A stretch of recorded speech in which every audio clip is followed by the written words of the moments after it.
Hello everyone, welcome back to the mathematical world. Students, आज हम लोग क्लास 8 का जो चैप्टर 6 है कंपाउंड इंटरेस्ट, उसका ये सेकेंड पार्ट है। यहाँ पे क्वेश्चन नंबर 2 से हम लोग सॉल्व करने वाले हैं। तो चलो ज़्यादा बात नहीं करेंगे, आज का सेशन स्टार्ट करने वाले हैं। तो चलो देखते हैं, बहुत अच्छे अच्छे साम है ब्रेन टीजर में, उसको सॉल्व करेंगे। Let's get started.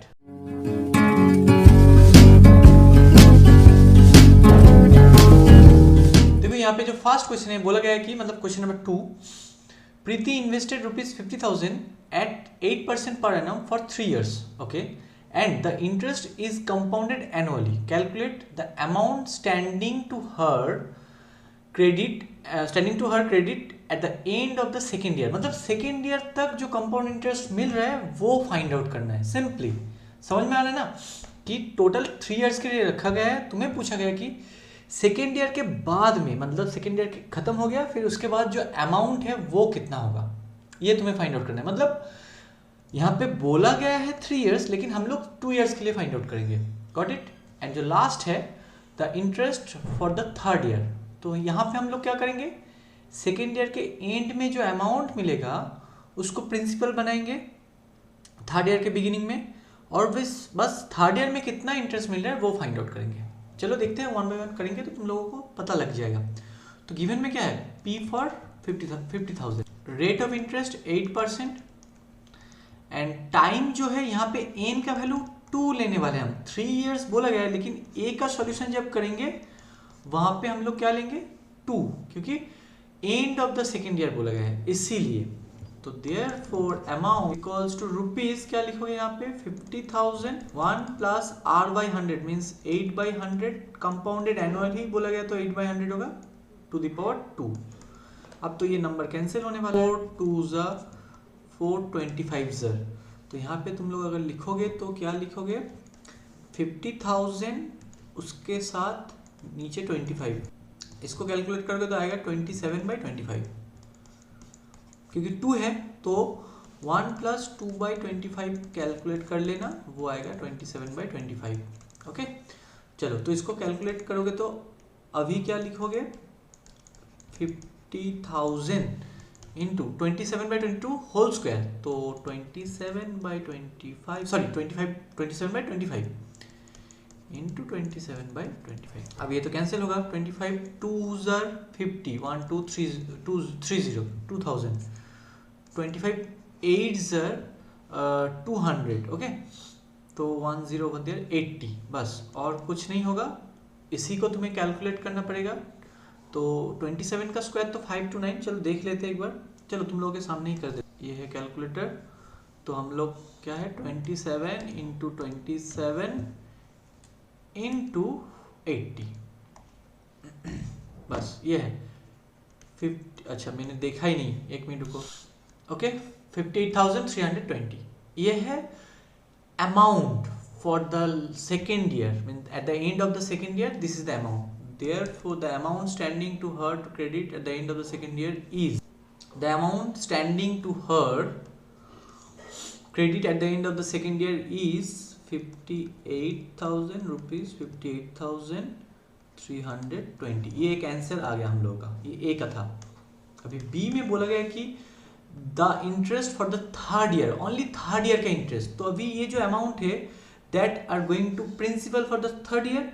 So therefore principal for third year क्या होगा, वो जो सेकेंड ईयर के एंड में अमाउंट था वो अभी यहाँ पे आके प्रिंसिपल बन जाएगा। अब रेट ऑफ इंटरेस्ट तो वही है, कितना है 8%, एंड टी का वैल्यू जो है वो है 1 टाइम। ओके, तो बाकी का कैलकुलेशन कर लेते हैं यहाँ पे। Therefore interest for third year क्या लिखोगे, PRT 58320, 8% मतलब 8 by 100 इंटू 1। अब कैंसिल करो, 1 0 और यहाँ पे 1 0 कैंसिल होगा, 4 यहाँ पे। अच्छा 10 को 10 ही रखो, बाद में डिवाइड करने में बहुत आसान हो जाता है, ठीक है।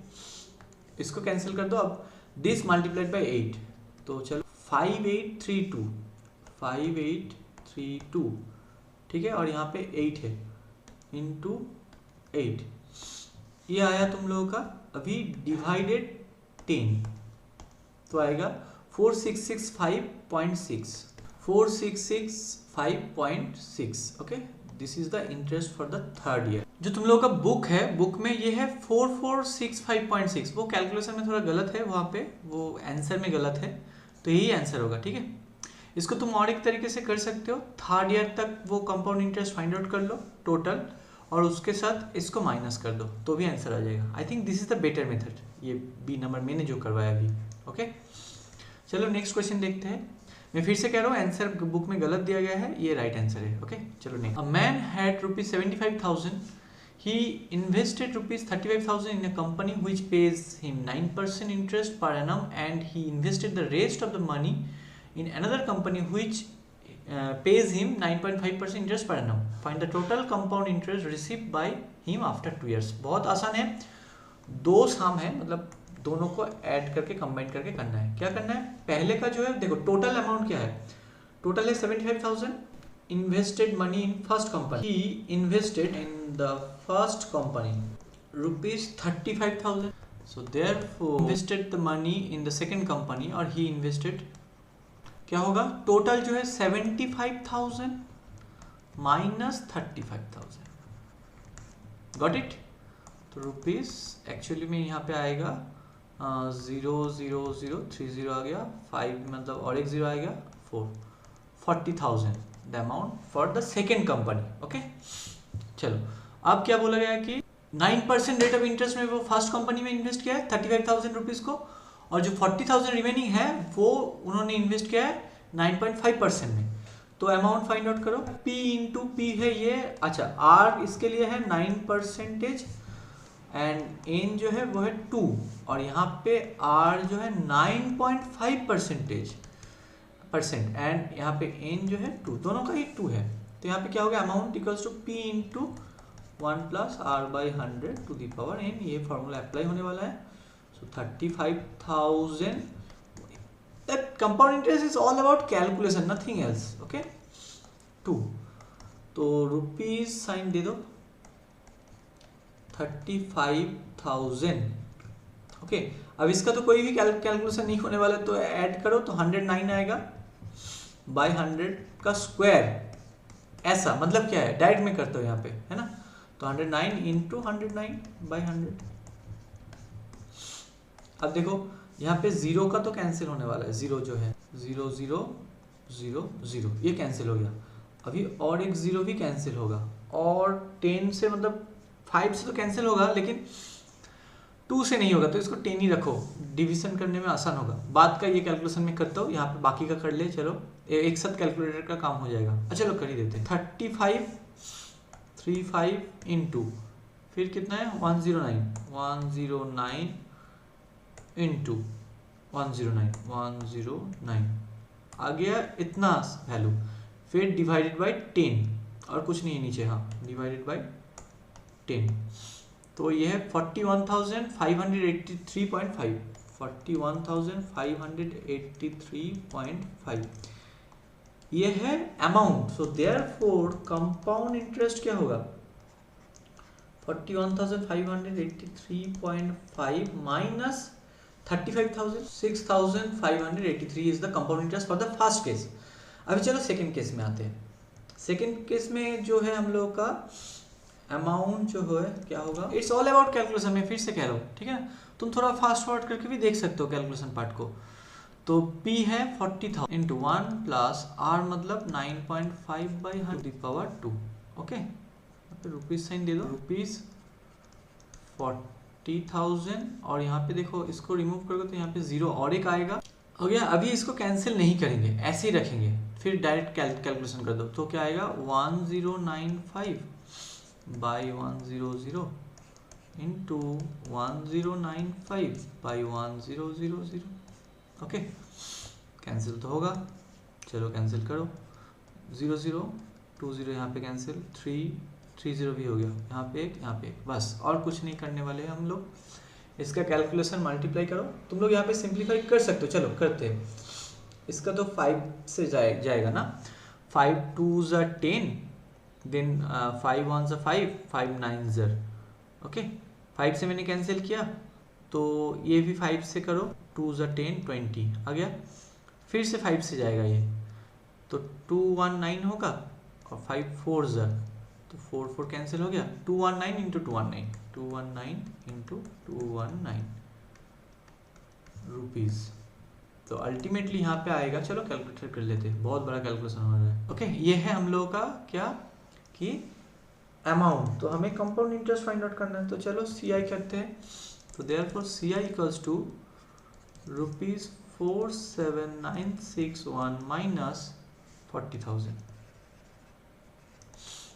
तो 7,961 ये है और ये है। तो देयरफॉर जो क्वेश्चन में पूछा गया है वही करेंगे। Find the total compound interest received by him after 2 years। Total compound interest CI equals to ₹6583.5 plus 7961.0। सोचो तो आएगा 5 आएगा पॉइंट, यहाँ पे 1 2 4 1 and 3 6 and 8 4 1 caret 10 and 5 15 again 1 caret 7 7 14 14,544.5। Okay next. चलो अभी देखो ये बहुत ही अच्छा सम है, इंपॉर्टेंट सम है मैं कह रहा हूँ, ठीक है, अच्छे से देख समझ लेना इसको। A certain sum of money at compound interest become 7,396 okay in 2 years and this in 3 years। मतलब 2 years में इतना हो रहा है, 3 years में इतना। तो एक बात बताओ, दोनों का तो इंटरेस्ट का डिफरेंस होगा ना, वो देखते हैं पहले क्या होता है। तो यहाँ पे लिखो amount for the third year, बोला गया कि थर्ड ईयर में इतना हो रहा है, equals to ₹7,950.70 and amount for the second year after it is better to write after third year after second year। तो second year में कितना होगा 7,396। ओके ये है हम लोग का वैल्यू। अभी बताओ दोनों का अगर डिफरेंस करोगे तो तुम्हें क्या मिलेगा, इंटरेस्ट मिलेगा ओनली थर्ड ईयर का। सो अभी देखो अगर तुम इनको डिफरेंस करोगे इन दोनों का तो क्या मिलेगा तुम्हें, ये है amount for the third year, ये amount for the second year. एक फंडा समझ लो, सेकेंड ईयर में जो तुम्हारा अमाउंट है वो क्या है 7,396 है ना। अभी ये सेकेंड ईयर का है, अभी सेकेंड ईयर खत्म हो गया तो ये वाला तुम्हें पैसा मिलेगा, अगर तुम विथड्रॉ कर लोगे तो ये वाला तुम्हें दिया जाएगा। लेकिन सोचो अगर तुम इसको रख दोगे तो थर्ड ईयर में तुम्हारा प्रिंसिपल क्या हो जाएगा, ये 7,396 ये तुम्हारा प्रिंसिपल है थर्ड ईयर में। और थर्ड ईयर में इन अमाउंट भी बोला गया है वो क्या है 7,950.7। तो ये अमाउंट है। अभी अमाउंट का फॉर्मूला क्या है, प्रिंसिपल प्लस सिंपल इंटरेस्ट। अभी सिंपल इंटरेस्ट के बारे में सोचो कि हम लोग क्या करते हैं, जो सेकेंड ईयर में अमाउंट है वो थर्ड ईयर का प्रिंसिपल हो जाता है, फिर उसके ऊपर सिंपल इंटरेस्ट का फॉर्मूला लगाते हैं, वर्कशीट 1 एंड वर्कशीट 2 का फॉर्मूला है। तो अभी तुम्हारा ये प्रिंसिपल है, ये अमाउंट है, तो सिंपल इंटरेस्ट कितना होगा, इन दोनों को माइनस करके मिलेगा, है या नहीं। डेफिनेटली प्रिंसिपल को माइनस करो तो सिंपल इंटरेस्ट क्या होगा, अमाउंट माइनस प्रिंसिपल, तो यही तो है अमाउंट आफ्टर थर्ड ईयर जो है। अच्छा यहाँ पे एक काम करो और आसान हो जाएगा तुम लोगों का, यहाँ पे लिखो, चलो एक मिनट और अच्छे से कर देता हूँ। ये देखो ये समझ में आ रहा है, या बोलो amount after second year, second year के बाद and of the second year you can write, यहाँ पे आफ्टर के बदले में एंड भी लिख सकते हो, end of the second year, end of second year, वो जो है वही होगा principal in the third year, beginning of the third year, मतलब प्रिंस जो थर्ड ईयर में बिगिनिंग है उसका प्रिंसिपल होगा। तो ये वाला समझ लो, ये इंपॉर्टेंट है कि जो तुम लोगों का अमाउंट मिल रहा है सेकेंड ईयर के एंड में वही थर्ड ईयर के बिगिनिंग में प्रिंसिपल हो रहा है। तो यहाँ पे बोला गया कि थर्ड ईयर के सेकेंड ईयर के एंड में ये है अमाउंट, तो यही होगा थर्ड ईयर में प्रिंसिपल। तो यहाँ पे हम लोग लिख सकते हैं इसके जगह पे प्रिंसिपल फॉर सेकेंड ईयर, चलो वही लिखेंगे, इसको हटा दो, ये वाला लिख लो, फिर इसको हटा दो और यहाँ पे लिखो principal for second year. Okay तो ये सेकेंड ईयर का प्रिंसिपल है। सो देयरफॉर क्या मिलेगा, इन दोनों का गैप करोगे तो इंटरेस्ट मिलेगा, है ना। तो माइनस करो तो 70.4 1 caret 5 then again 1 caret then 4 means 5 nothing 554.70, ये है तुम लोगों का इंटरेस्ट। मतलब ये इंटरेस्ट है अभी, so therefore now principal is 7396, okay, ये प्रिंसिपल है। अभी इंटरेस्ट इज 554.70, ये तुम्हारा इंटरेस्ट है। अभी rate of interest we don't know, that we are going to find, and time is 1। Third year के एंड का पूछा गया है। अभी देखो सम कितना आसान हो गया, ये वाला सम कितना आसान हो गया तुम लोगों के लिए, है ना। तो there we can write R equals to what, SI into 100 by P into T। तो SI मतलब 554.70, ये जूनियर क्लास का फॉर्मूला है, मैंने लिखा है, ठीक है ना। बाई P मतलब 7396 इंटू 1 T का वैल्यू। तो चलो इसका कैलकुलेशन करेंगे। देखो इसको रिमूव करोगे तो यहाँ पे और एक 100 आएगा, तो इनको तो पहले कैंसिल कर देते। अभी ये एक बहुत ही बड़ा नंबर है, तो ये डायरेक्ट कैंसिल होगा। चलो 2 से कैंसिल करके देखते हैं। 2 3 ज़ा 6 13, 6 ज़ा 12 19, 9 ज़ा 18, 8 ज़ा 16।